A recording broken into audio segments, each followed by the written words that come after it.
Peter, welcome to the conference. I'm going to say a few words about who you are for those who may not be familiar with you and your work.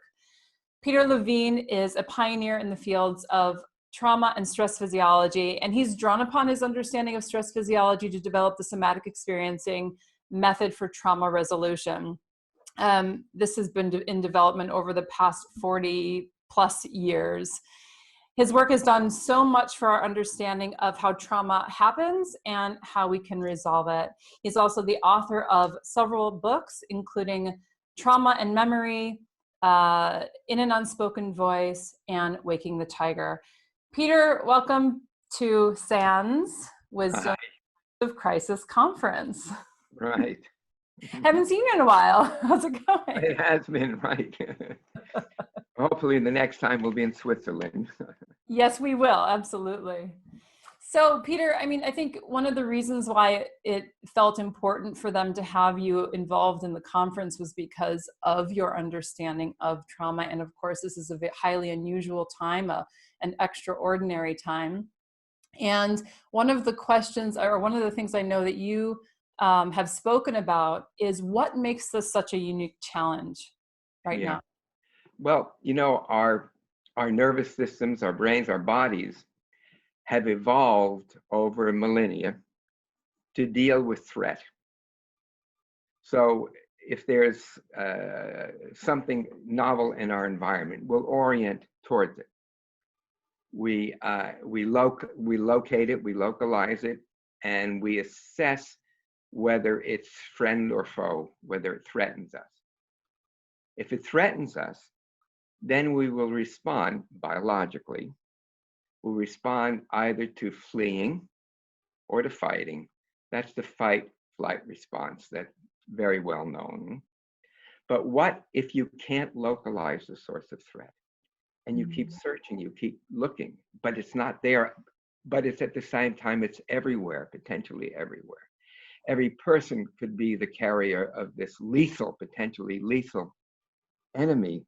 So it's sort of like almost everybody is our enemy, which is dangerous because we need to pull together with this kind of thing. So we have to find a way that we can come out of this, what it is really, it's actually a state of shutdown. You know, so many people are reporting symptoms like exhaustion, that they can't think clearly and so forth. You know, and that they're on edge, and they're easily to anger and so forth. All of these things, you know, are what we're left with, but we don't really have any way to respond to it. So it's so important to involve the body. When I first began developing somatic experiencing in the late 60s and early 70s, I was fortunate in that the definition of trauma as PTSD was still another dozen years in the future. So I didn't have the advantage or disadvantage to know that trauma was supposedly a brain disorder, a brain disease, that at best we could medicate it or try to change our thoughts, our negative thoughts. And to put my discovery in just a couple of sentences, when we are threatened, our bodies respond in particular ways. We tighten certain muscles, our guts twist. You know, we get ready to fight or to flee. So it does all of those things, but they're dressed up with nowhere to go. So we have to find some way to discharge that energy, that stored up energy, because again, we have to come out of the shutdown. And that means we need to access and activate active responses rather than the pervasive sense of overall shutdown. So again, my discovery was that trauma is something that happens in the body, and the trauma is with us until we are able to get new experiences in our bodies that contradict those of overwhelming helplessness, collapse, shutdown. So we need to cultivate these active responses in our body experience. So that's the very basic premise, and how it applies so much to the situation, again, where we cannot localize the source of threat. It could be everywhere or nowhere. So we tend to go from complacency, like, oh, who cares? This is no big deal. We have, unfortunately, leaders who have started off with that. Or we're in panic. And either polarity is not productive, is not what's going to save our lives, and not going to let us take care of ourselves and take care of each other. And that's another thing that's so important, is when it comes to trauma, we really need not just to only focus on ourselves, but to focus on others around us who need our help. And so to provide the tools that we're learning to deal with these kind of situations, to be able to offer them to other people, people who are close to us, people who are just, other people. When I said close to us, I reminded myself, they talk about social distancing, and I think that's completely wrong. It's not about social distancing. Yes, physical distancing, but not so. We have to have social connection. We are social mammals. Without that, our immune system goes down, our sense of well-being is greatly reduced.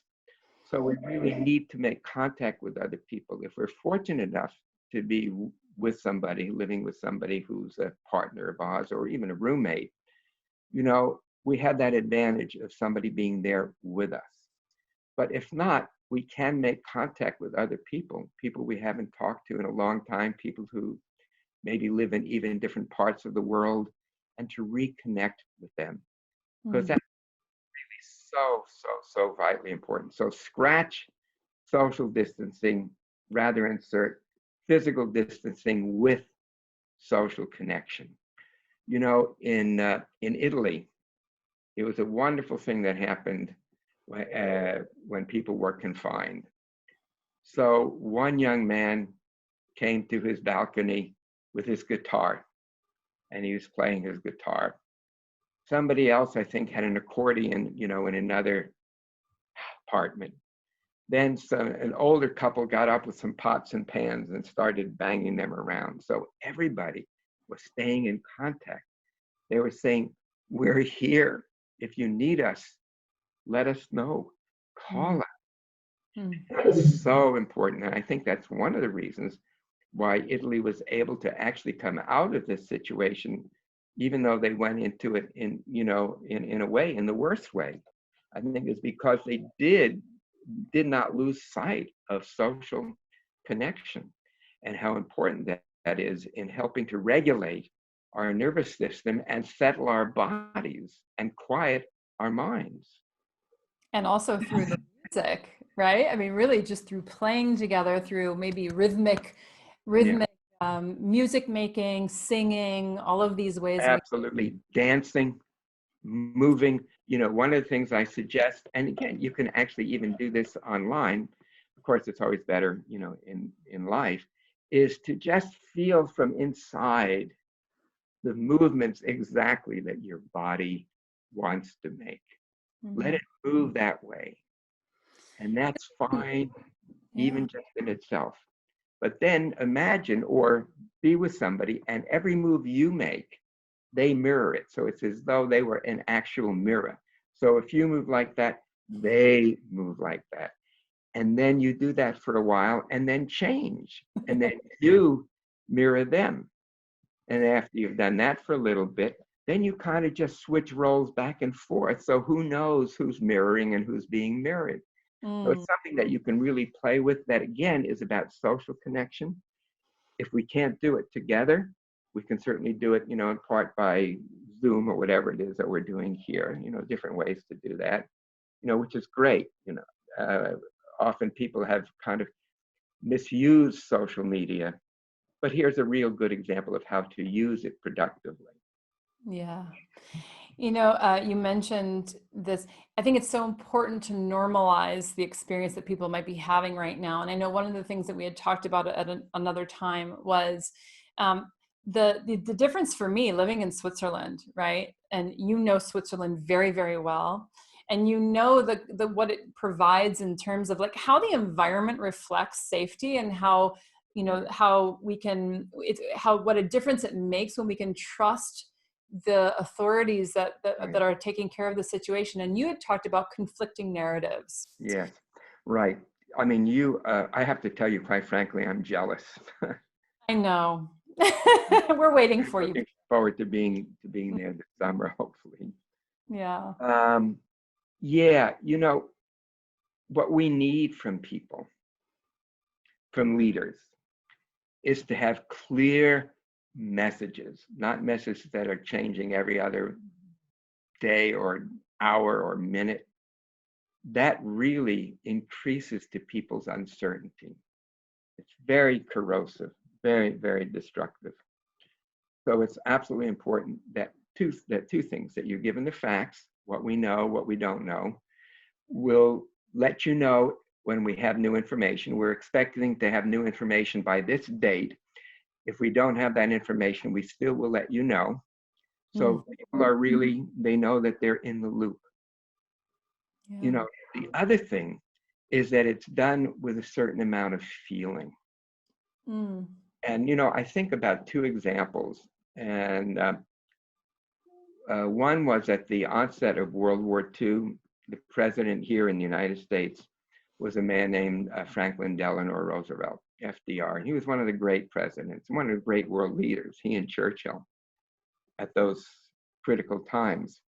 And, you know, he said to an anxious nation, because it was really at the dawn of war, of World War, he said, the only thing we have to fear is fear itself.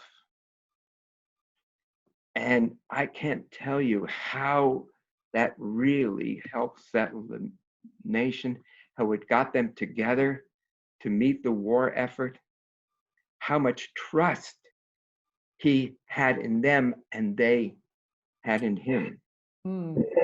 Really important. I think of another example, again, here in the United States. And there was a newscaster, radio and television newscaster, named Walter Cronkite. This was back in the 50s and 60s. And when President Kennedy was shot, there was a soap opera program going on, a telenovela, and they interrupted it. And he came on and he announced what they knew and what they didn't know. And then they went back to the soap opera. Then they cut in again, and he announced that President Kennedy had died. And you see, as he's doing this and reading this from the teletype, that was the internet at the time, he had tears coming down from his eyes. And so people knew not only that they were getting the truth, they were being told what we didn't know and then filled in when they did know it. And then that he was there emotionally. Here we don't have any of that. And it really, really is adding to people's uncertainty and to their suffering. So, you know, again, you're fortunate. You got really good, clear information there in Switzerland.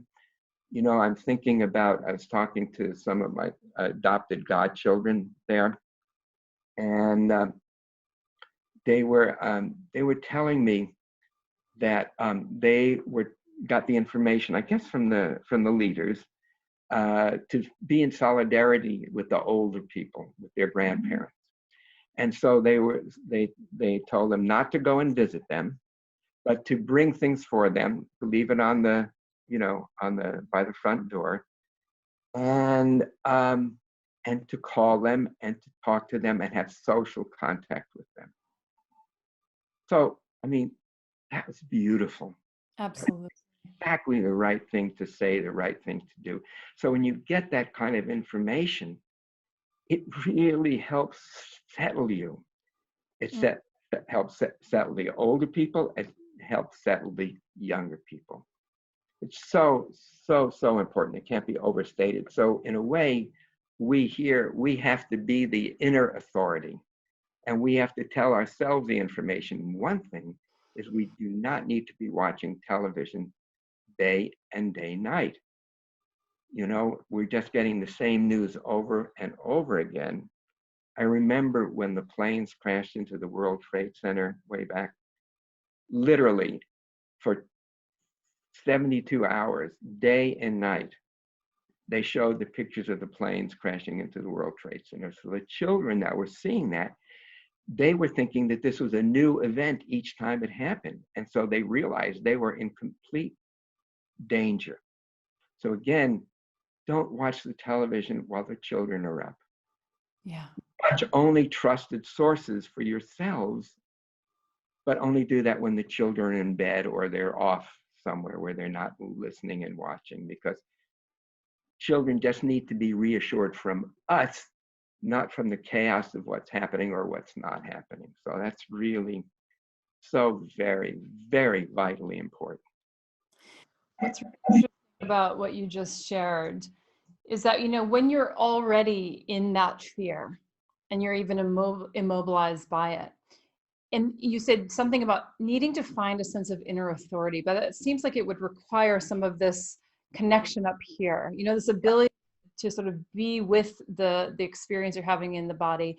And that when you're being exposed to all of this, you called it noise, external noise. It's just, it's just expounding the fear response. Right, exactly.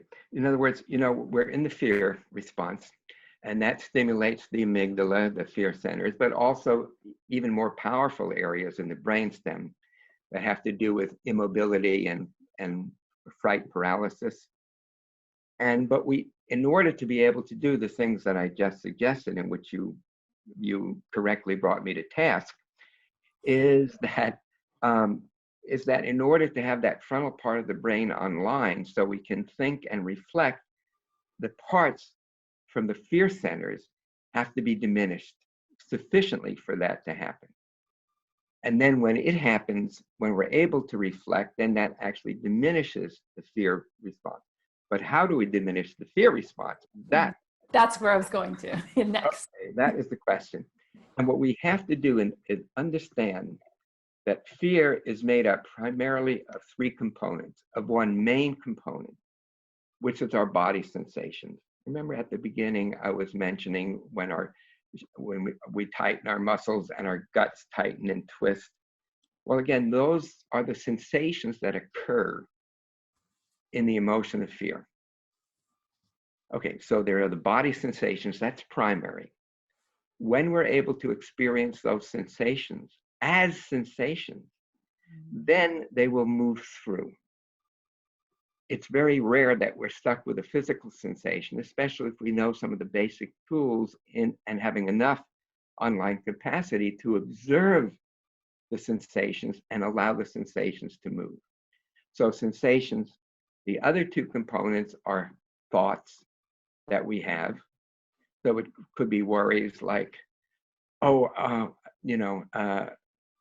it's something that you heard on the news and it really, really upset you. So you're wondering, oh my God, what's going to happen here? What are people going to do? What are we supposed to do?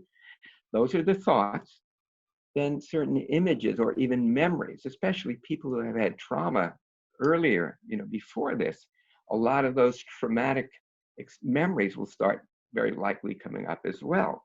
So fear, we need the sensations. We need to be aware of the thoughts as thoughts.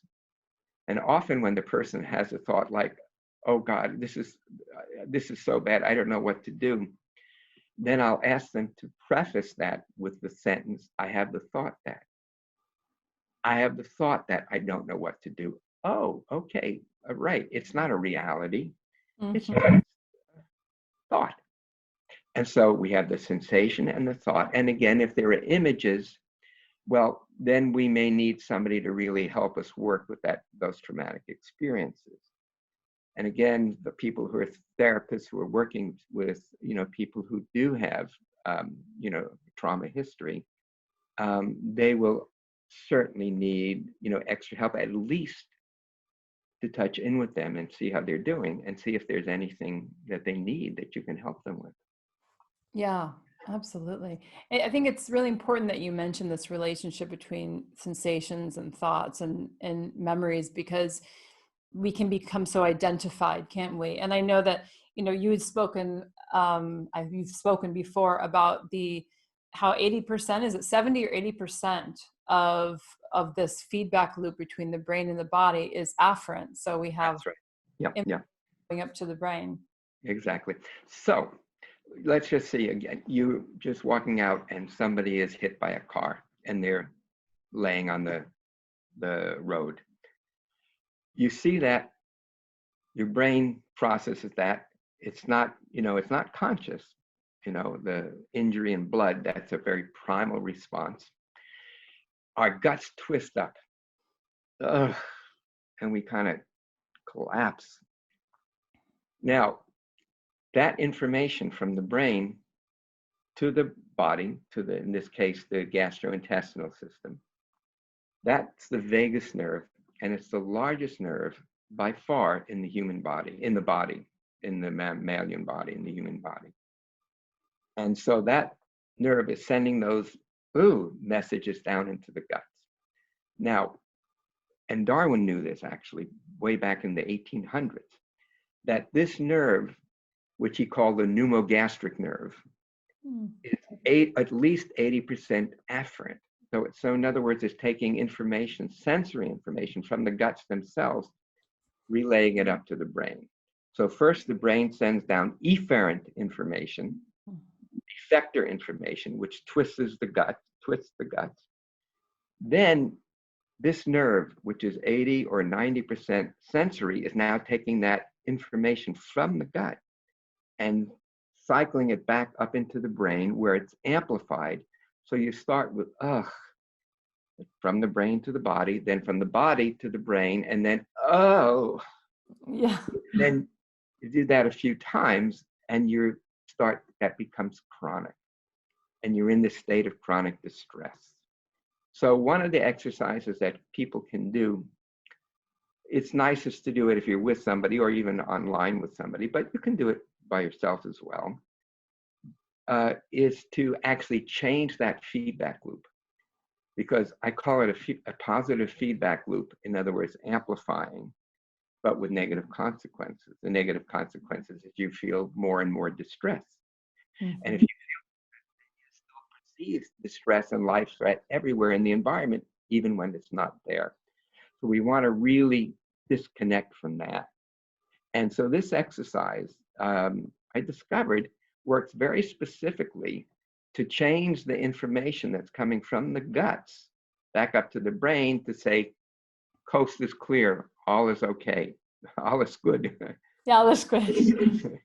So the sound is to take an easy full breath. And if anybody wants to join us, you and anybody else, the idea is to make an easy full breath. And on the exhalation, let the sound come from the belly and let the sound and the breath go all the way out. And then just wait for a new breath to come in, filling belly and chest. And the sound is the sound VOOH, V-O-O-O-O-H. And of course, if you're in Germanic speaking countries, it's a little bit tricky there, but VOOH will also work. So, can I do it with you, Peter? So let's do this. I'll do it first as a demonstration. So VOOH, and I'm vibrating it right in my belly. VOOH, and I let the air and the breath go all the way out, and then just let the breath come in from belly, filling belly and chest.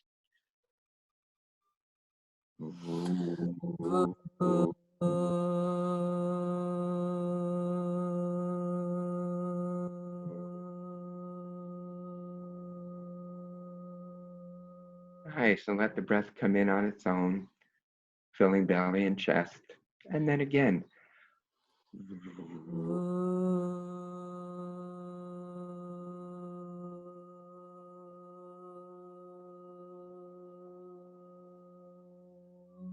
And just notice what you're noticing, Karine.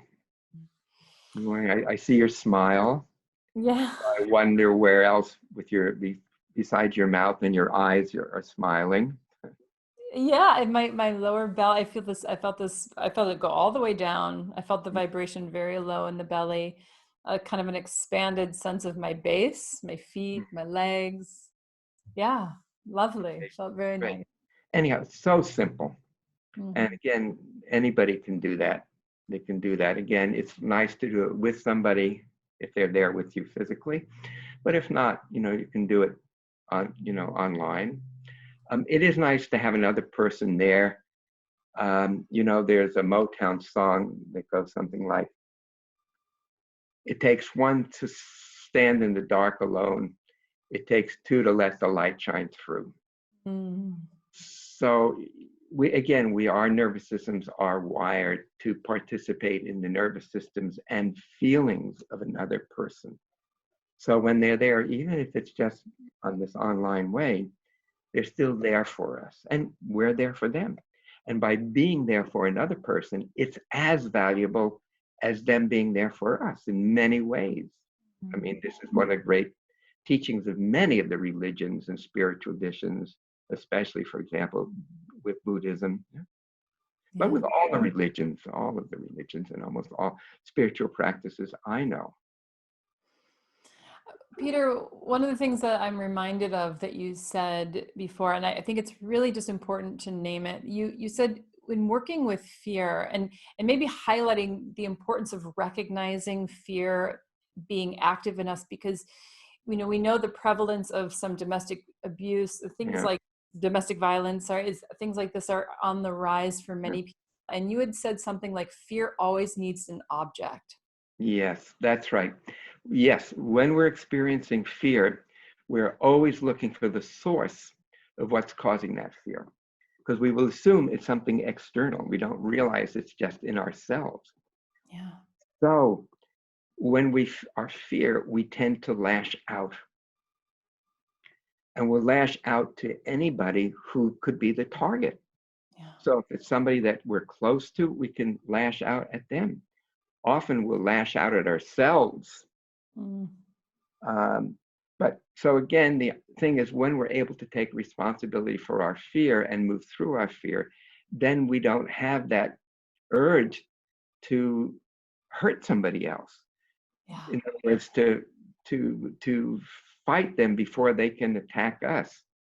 Again, they're not threatening us, but when we feel fear internally, we will project it out into our environment. Anyone who could be a target. And I think that's the reason why there's a lot of domestic violence now. It's on the uptick, and also violence against children, because children need our support, and children need to play and move with us Mm. and draw and paint with us. They certainly don't need to be attacked by us. So it's so important to take responsibility and to work with our own fear so we don't have to project it onto others. I think it will really even impact how we're taking in the information around us that's coming in. And even like this, even this idea that fear always wants an object is probably even going to influence what I'm looking at, where my attention is drawn, and the kind of information I'm taking in and I'm really focusing on, Yeah. right? The problems, the problems, the problems, the problems. There's a big event, but what else is happening? What is nourishing? What is good? Right. Yeah, exactly. When we're stuck in fear, we also aren't aware of that which is nourishing. What, again, that we're grateful for. And look, I don't want to, paint a rose-colored picture here, because there are many people who have lost close ones, Yeah. who are disconnected from those they love, uh, that they have lost jobs, and work, not just for monetary reasons, but that's jobs are what gives work, is what helps really give us meaning. And meaning is very, very important. So maybe without, that work, we again lose that. So we have lost a lot. And there's a lot of grief about that. So that's another thing that we can help support each other with is the grief. And grief is powerful. But when we're able to move through grief, we're stronger, we're more resilient, we're more self-compassionate, and we're more compassionate to others. So it's something that we can so valuably give to each other so that we don't get locked in fear and paralysis. This grief piece feels very important as well, because, and I think it's helpful to remind people that grieving is not only about the loss of the lives of people who we love, but it's also the loss of a way of life, maybe, or the loss, you said, of jobs, or the loss of touch, if we don't have a lot of touch right now. And I think that's helpful for people to understand that grief is about loss, but that can cover a spectrum of experiences. Yes, very good point. Yeah, it's loss about everything. Yeah. Just in a matter of a short period of time, we went through life as we knew it to a life, or a life in many ways cut short. Yeah. And that happens so quickly, and we haven't even really had the opportunity to respond to that, to adapt to that. Just it. Yeah. It just was gone, and that in itself gives rise to tremendous amount of grief, tremendous amount of loss. I'm wondering for grief, Peter, because I'm very inspired by traditions like the Maori, Haka, these cultures that have traditionally these expressions of grief that we don't tend to have so much. I think it's a part of us in some. Yes. Yeah. Can you speak to that a little? Yeah. Well, I was doing a little bit of a kind of a study on cross-cultural ways that people deal with grief. Yeah. And oh God, I forget the name of that anthropologist, but he had observed some indigenous African cultures. And when somebody would die, the whole village would come together and they would grieve together. They would pound their chest. They will sob together, not just the one person, but the entire village. And that sends the message, actually, that it's not just you. We are all sharing this. It's a shared burden and a shared release. And I think they did that for 24 hours. And then they would go together into the forest and be with the trees and give thanks and tell stories about that person. You would look at you. I'm with you. I feel it's just like, this is so good. Yeah. That's the way to do it. Don't we? We crave that. Yeah. And in Western culture, sadly, we've lost that, especially in here in the US, this is all about autonomy. Don't tell me what to do. Because, you see, people are allowed finally to go onto the beach, but they were told that they have to maintain the distance and not be in crowds of groups of more than 5 people, and not laying on the beach, but only walking. So you come on the beach and people aren't obeying. It's like they don't care about others. So we have this, they only care about ourselves. Yeah. But that's never going to work. Absolutely not going to work. And so we need to understand that that in order for us to survive and to flourish, others will need to survive and to flourish. And it's the web of intermutuality that's being formed that's really so critical for our well-being. Yeah.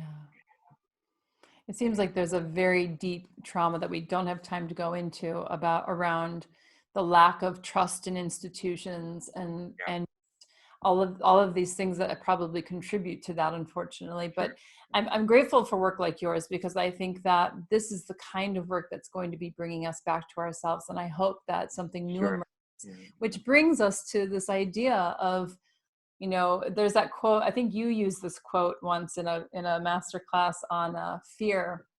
Is it Joseph Campbell? In the cave you fear to enter is the treasure you seek, something like that. Yeah. And I'm wondering, Peter, if you'll speak, because I know we don't have a lot of time left together, but a little bit about the opportunity that is inherent within fear. Yeah. Say that again. I'm wondering more about the opportunity that's inherent in fear, and also in moments of crisis. In the time that we're in, one of the things about was how there's such a possibility here, and I feel it so deep in my bones too, that where we go from here and the world that we shape next, that's right, something different. Right. I mean, that is the opportunity. I mean, we really do have the opportunity not just to survive this and get through it, and we don't know how long it will linger.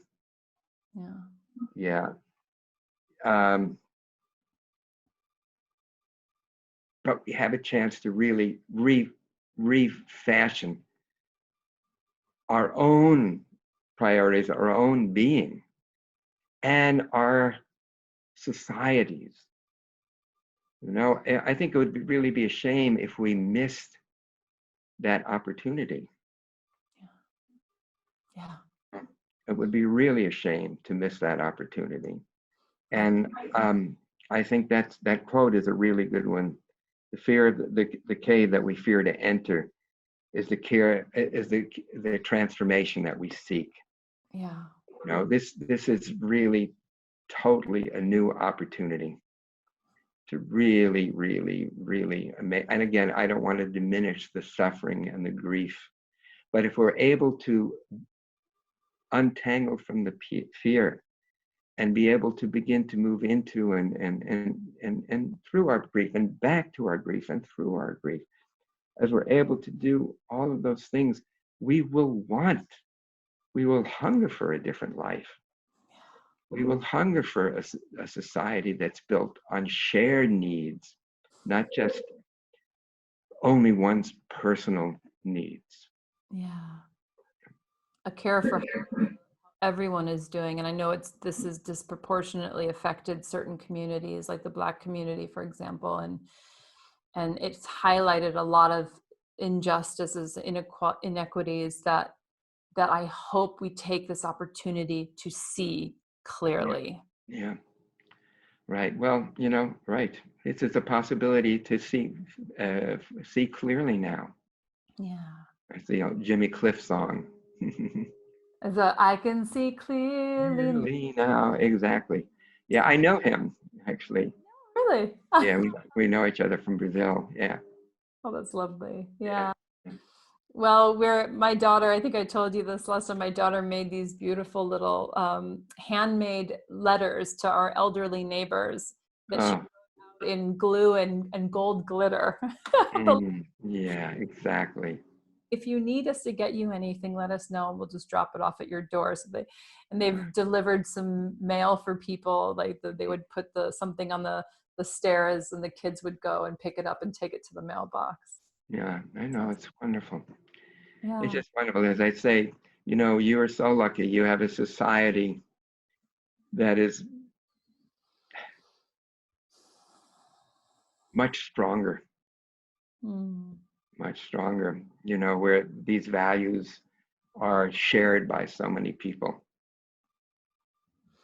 Yeah, absolutely. I'm not saying it's perfect. No. Yes, thank you. I agree. By far. I mean, there's always the dark side or the shadow side of any society.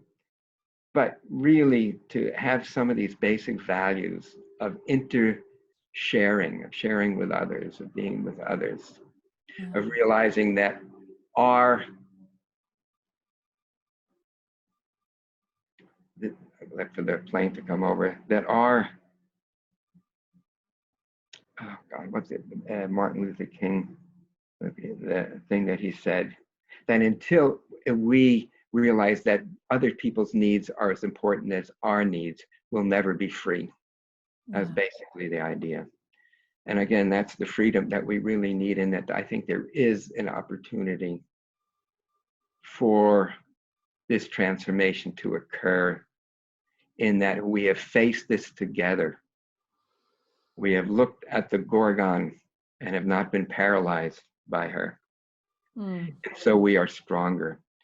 Hemingway said something like, all of us break, but all of us break in our, all of us break, and in our injuries sometimes comes the greatest strength. Yeah, go ahead, Peter. No, you. I was going to ask you one last question. I'm curious to know before we go, I know our time is short, but what in this situation has been the most alive for you? What have you been really reflecting on a lot during this time? Thank you. You know, I am really, really fortunate. You know, I have a little cottage, and it's cozy, you know, and I have enough food to eat. You know, I have people that I'm close to. Really, I'm a lot to be grateful for. Tremendous amount of grateful. And I know, you know, there are people that don't have a lot of those things. But I think we can all find something, even if it's a teensy-weensy thing that we're grateful for. Or if we could think about somebody in our lives, throughout the whole arc of our lives, that really cared about us and loved us, and being grateful for that. And to use that gratitude to be gratitude for some of the things that we're experiencing right now. So, yes. So anyhow, for me, you know, and I'm in contact with some people and godchildren that I haven't talked to for some time. Really an opportunity. I also was actually thrilled that I have some time to write, you know, and because I'm working on another book. I can believe that.